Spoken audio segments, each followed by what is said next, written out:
38वां दिन वो जी उठा है।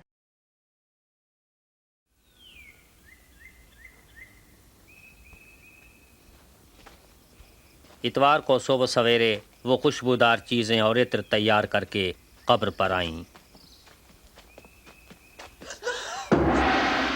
उन्होंने कब्र से पत्थर को लुढ़का हुआ पाया, लेकिन जब वो उसमें दाखिल हुईं तो खुदावंद यीशु का बदन गायब था।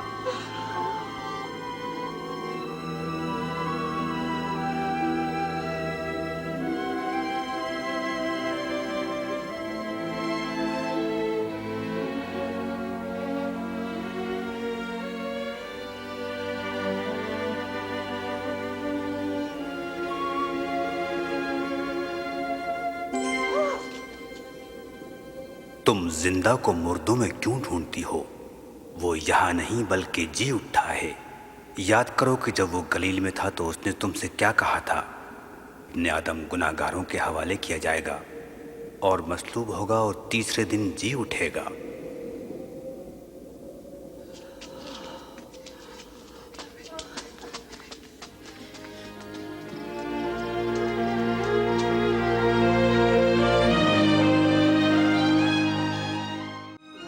सुनो, पत्थर लुढ़का हुआ था। हम दाखिल हुई और खुदावंद का बदन गायब। क्या खुदावन का बदन गायब था? और दो आदमी हम पर जाहिर हुए, फरिश्तों की मानंद, चमकते सफेद लिबास, और हमसे कहा, तुम जिंदों को मुर्दों में क्यों ढूंढती हो? ये सच है। यकीन करो, हमारा यकीन करो। हमने उन्हें देखा था। आप खुद जाकर देख ले, कब्र खाली थी और खुदाम जा चुके थे। पतरस, हमारा यकीन करो।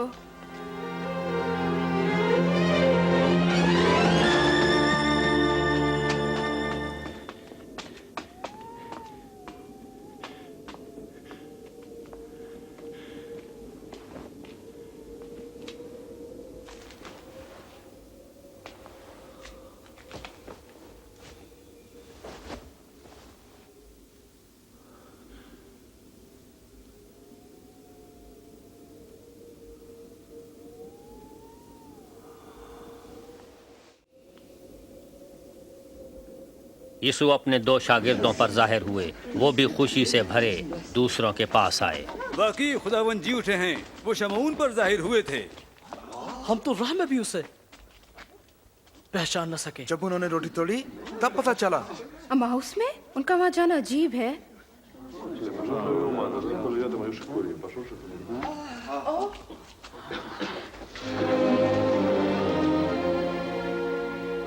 तुम्हारी सलामती हो।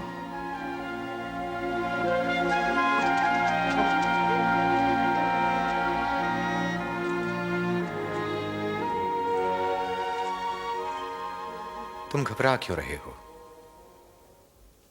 तुम्हारे जहन में शक कहां से आ गए? देखो, मेरे पांव और हाथ देखो और जानो कि मैं ही हूं।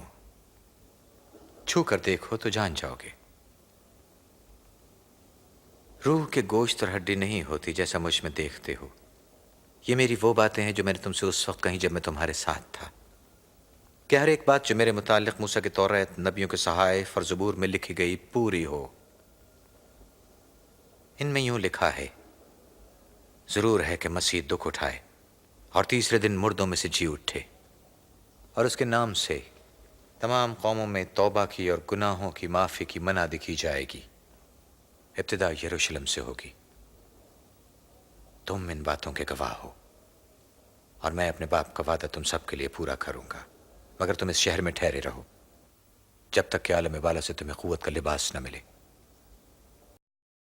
यीशु के जी उठने की वो कौन सी नबूवतें और वादे हैं?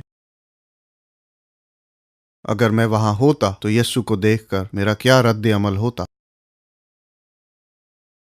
यीशु किस तरह चाहता है कि हम उसके कलाम की मुनादी करें?